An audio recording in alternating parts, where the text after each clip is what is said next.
Hi guys, James here again, back with Bespoke Airsoft, and today we're looking at another pistol. This is a new release this year. It's been highly anticipated, which is the AAP-01 from Action Army.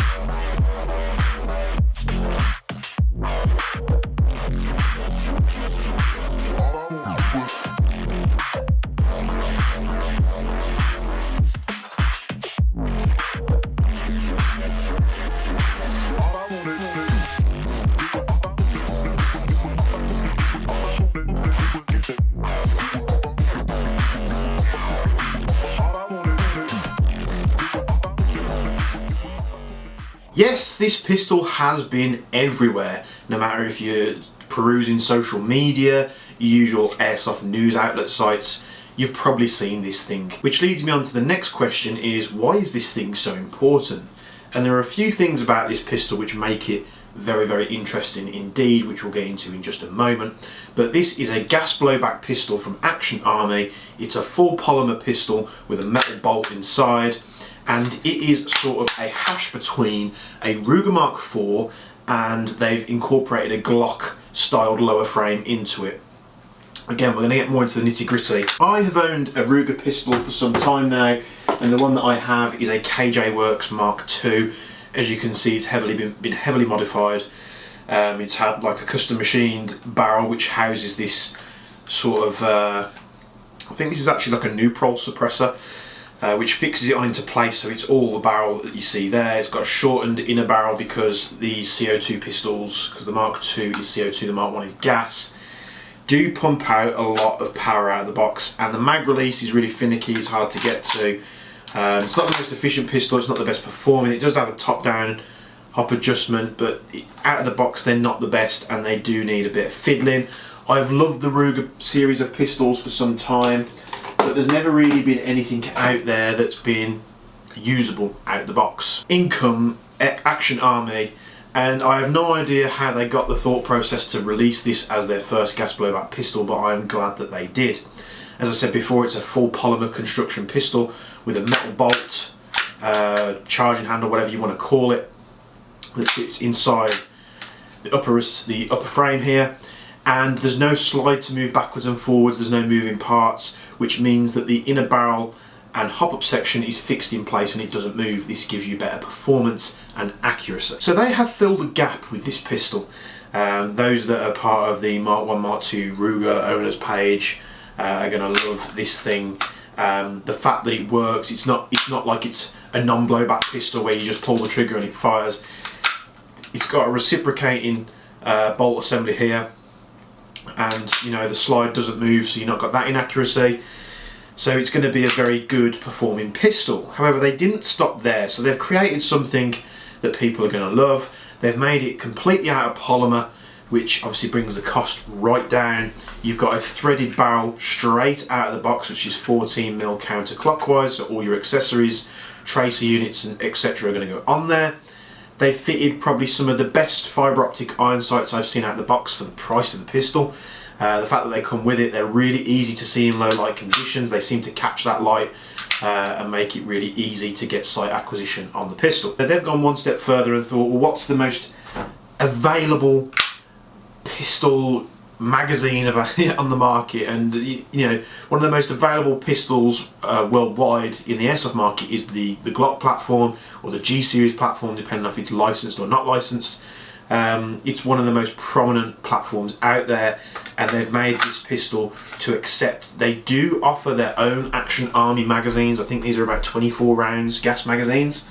They're nice and affordable, but you can put Tokyo Marui, WE, KJ Works, VFC mags fit in this as well, the Umarex ones, Stark Arms, which are also VFC. They all seem to fit in this pistol and work. So they've actually done videos where they've shot all the brands of magazines, including CO2 magazines as well, and this pistol just chews them up and spits them out. There are some differences in magazines, so some are going to be more efficient than others. Just the way that with how the routers on the top are modelled, because obviously Tokyo Marui are different. We have had reports on the owner's page on Facebook for this thing that some people are putting Tokyo Marui Glock 18 nozzles in these. How they're doing that I'm not too sure at the moment, but all the information is on there if you want to go join that page. So they're clearly onto a winner. There's a lot of Glock-ish style parts on the lower frame. It's like running a very similar to an 18C style hammer and trigger system. So they are on to a winner. Now they don't stop there. They've made the pistol completely ambidextrous. The trigger, of course, can be, you know, accessed from both sides. The trigger safety can be accessed from both sides. The safety to block the trigger can be switched, so whether you want safe or fire on either side, that can be turned around. You've got an ambidextrous bolt release. I'm not going to call it a slide because the slide, you know, it's not sliding like a conventional pistol. I'm just going to refer to it as the bolt from now on. So you've got a bolt release, which is ambidextrous. The magazine release can be swapped around to either side, so that's ambidextrous. And you've got two cutouts on the magazine. If you do want to use it left-handed, you will need to use either the Action Army magazines or the magazines out there that have the catch on the opposite side. But wait, they're not finished. They've also made this pistol really easy to take apart, and they've also fitted a fun switch at the back of the bolt here. So locking the bolt to the rear, you've got a little switch here. You push that to the right-hand side, and that's full auto, so you've got capabilities. You know, snipers out there running Glock 18s because they want a bit more firepower. This is going to be perfect for you as well. We're just going to have a demonstration here. I've got some just normal WE green gas in the magazine, which is left over from a weekend event where we just went to. So it's not a full magazine whatsoever. And we've got semi-auto, very snappy indeed. We obviously lock that bolt to the rear, switch it over to full auto, and this is where all the fun happens. It has got a rapid rate of fire, and that's just on green gas. You know, we've seen users put in WE red, black gas, CO2, although I wouldn't recommend that. I'd probably just stick to green gas out the box to keep it reliable. So as I said, this thing is really easy to take apart. You just need to make sure the hammer's cocked, and then you have a button on the back here. Push that down. The top frame here sort of levers off the lower frame, and it's as simple as that. You can access the nozzle if you want to do lubrication. The hop-up has a wheel on it which can be accessed when the top frame is off or on, because you can access it through the ejection port there, which I managed to do in game with gloves on. It wasn't the easiest, but with some nice thick grippy gloves on, I still managed to adjust it. You obviously want to watch you don't get any dirt or debris in there. When pushing this back down, of course you can push it down to click it in, but I would just recommend pushing that button just for longevity purposes. You don't want to break any of that plastic off. So these came into the UK, we had them on the Bespoke website, they flew off pretty much instantly. They sold in the UK and UK stores for around 80 to 90 pounds. But the original one that I tried to purchase this a couple of months ago was 61. I think it was 61 pounds from a Hong Kong website. Unfortunately that never turned up, and we got the batches into ourselves before that ever materialised, still waiting for it. However, let's get a closer look at this thing before we go in chrono and have some play with this, and then I can talk to you about my conclusions, because I actually took this to a game the weekend just gone, which was the 4th of July. Site local to me opened it up, you know, doing all the guideline restrictions that they need to do. We had a blast. I managed to shoot this in game, and funnily enough, people have been saying that these fit certain types of holsters. I've heard Safariland, I think it's 579 GLS holsters, the Warrior Universal holster. I actually had a random Phobos holster in my garage. I have no idea where this holster's come from. At some point I've had it for an XDM or something, because after looking at the code online and looking at the mould of the holster, it looks like it's for a Springfield XD. But funny enough, I decided to try, just because I was thinking how I'm going to carry this thing if I want to use it in a game, and it goes straight in. And this is a cheap, inexpensive holster. It's a Phobos SP11B, and I'm pretty sure it's for a Springfield XD, and the AAP-01 clicks into place, and I was able to use that pretty much all day. Let's get a closer look at this thing, and we'll show you how all the fine little details and what Action Army's done with this pistol. So here we have it, the AAP-01 from Action Army. The only part I'd say to ignore is this charging handle that's been made for ease of use. Pop that to one side. Here is how it will come in the box. You've got your 24-ish, I think it is, round magazine, polymer upper and lower frame and barrel. You've got a polymer end cap here which houses the 14x1 left hand thread, which is the most common thread found on airsoft products. We've got some beautiful fibre optic iron sights there, which is difficult to see with all the ambient light that's coming in the shot now. Not sure if we can show that a little bit, but outdoors it's absolutely brilliant. We've got the safety, which can be switched to have safe or fire on either side. We've got the ambidextrous bolt release, and we've got the mag release, which can be switched to either side as well. We've got a Glock style trigger there, and then if we just charge the hammer, we can just press this button and then the top half comes off like so. You'll see some parts in here which are very reminiscent of a Glock 18. There are some differences in the trigger. If you do go to a Glock style upgrade trigger, just know that a few people have reported that you can't use this safety anymore, and with some triggers it does require a bit of modification to the frame to fit, but in terms of function wise, they do work and they are very good. They take up that slack. Some of them are adjustable with little grub screws. So what we'll do is I'll quickly show you the upper half here. Got a great seal on the hot rubber there. As you can see, the hop. You've got the wheel there. Very easy to adjust. All this is fixed in place, so the accuracy and performance out of this thing is amazing. When this is obviously locked to the rear in the pistol, this is your fire selector. And this thing comes apart dead easy as well. You take the rear iron sight out and then you can pull the bolt assembly out. You take these two little grub screws out and then the whole barrel and hop assembly comes out, and then it's another two little screws and then the hop and barrel comes out from the outer barrel.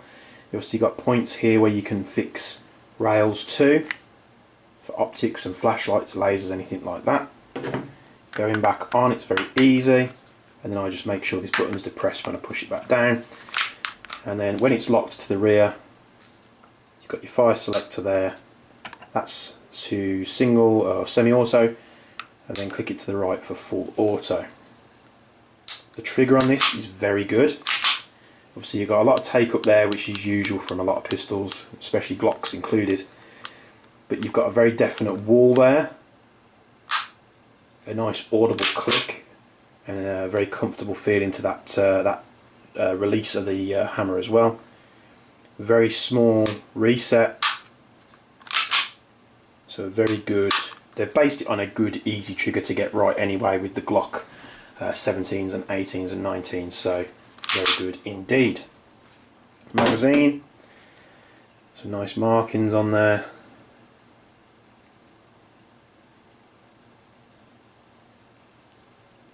We've got a bit of gas in here. We've got it set to semi-auto.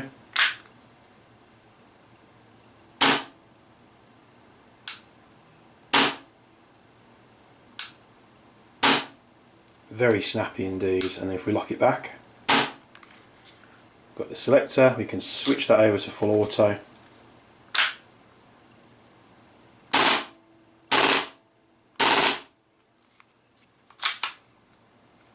And there we go. Comes available in black, however, it's also available in this FDE. I've heard it called tan, but it's more of a dark earth colour as well. Exactly the same pistol, just a different colour. Set to semi-auto. I think this gas magazine is empty. Yes, it is.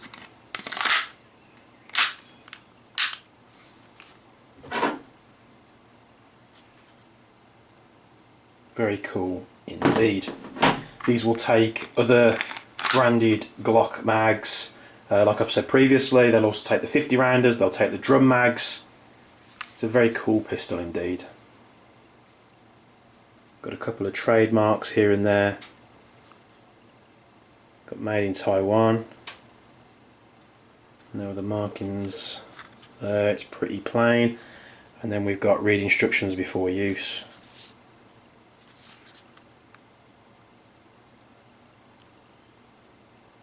Very, very cool indeed. But let's start waffling on. Let's go chrono this thing, which is pre-recorded anyway, but we'll look at the chrono and we'll look at the accuracy tests and then we'll be back on camera.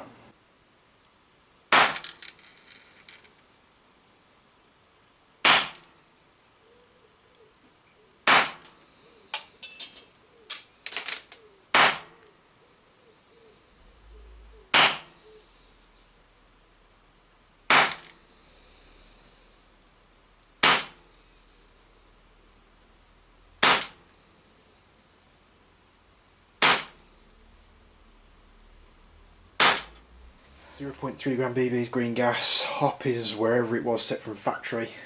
Just put some black spray paint on that there because I've run out of targets, so it should be nice and easy for you to see.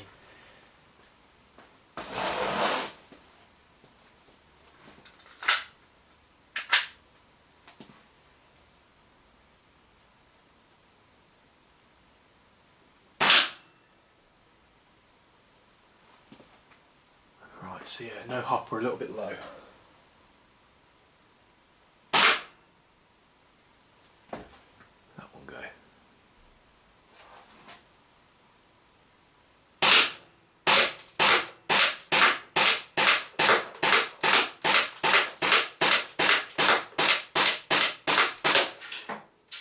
So there's no hop on this whatsoever because I was aiming here and hitting, I think, about here. So I've just kind of had to eyeball it with the iron sights up here somewhere, but you know, not a bad grouping at all. It's what, 2 inches, 2.5 inches. So you could clean that up with a little bit more hop, so it's a little bit more predictable, but yeah, happy with that.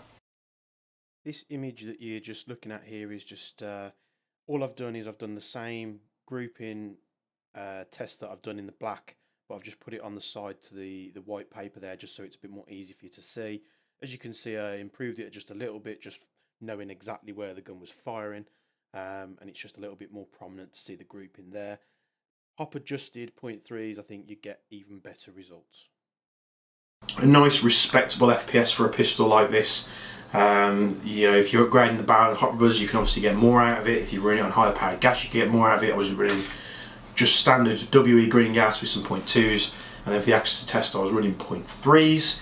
I haven't messed with the hop at the point of this review. Obviously I did the chrono and the accuracy test beforehand of taking it the weekend just gone, and I am extremely impressed with this pistol. I'm going to go as far to say this is probably the most looked forward to or impressive releases of an airsoft gun item or product that I've seen in a few years. Nothing has ever struck me as quirky as this, as I need to get my hands on it type thing.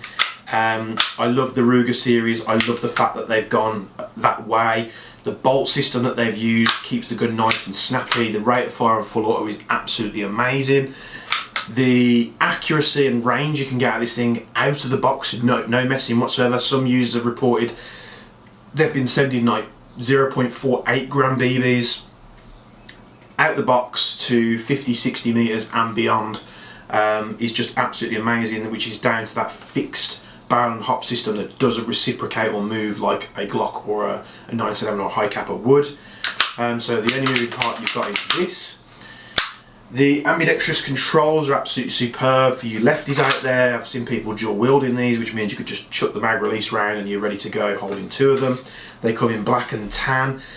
Action Army have released a full list of accessories available for this thing. They've got mag wells, they've got thumb rests, they've got different barrel attachments. They've just released their RMR mount to put a red dot sight on there. They've also got rail segments you can buy to put torches and other red dots on.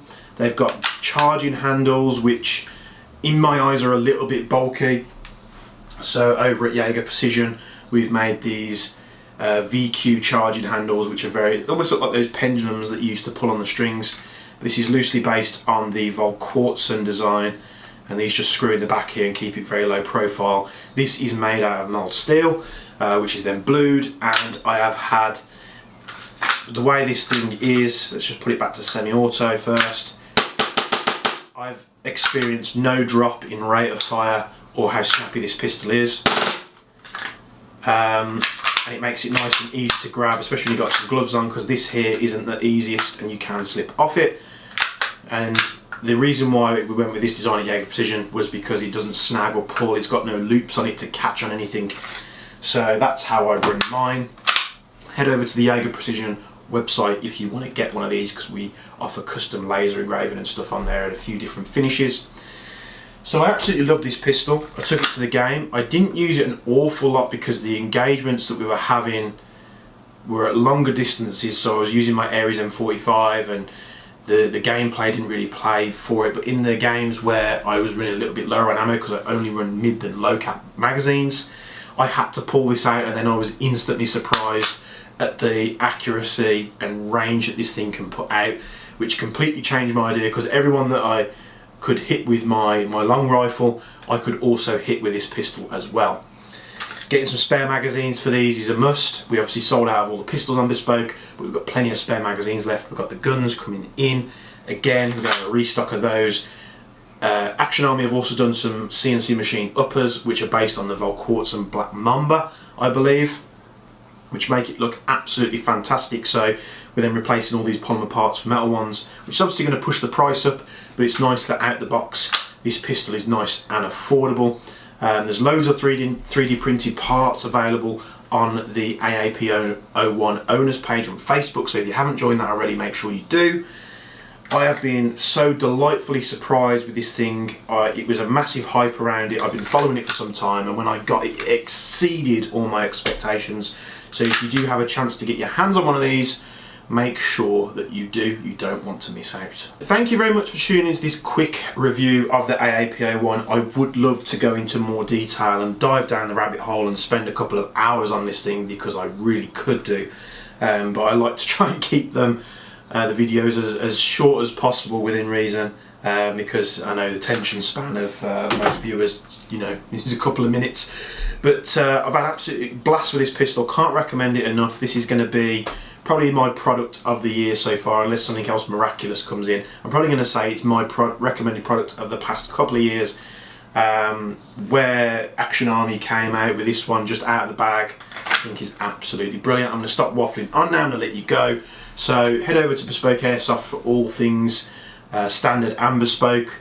The website is more stocked than ever before. We've got close to 8,000 products on the website now, so we've got more stock than we ever have done. Appreciate all you guys who purchase off us on a regular basis. I hope you've enjoyed this review. I hope I've gone over enough details as possible. If you'd like to see more on this pistol, let me know, because we could upgrade it, we could make some more cool parts for it, and really dive down that rabbit hole that I tend to go down. Thanks for tuning in, and we'll see you in the next video. Thank you.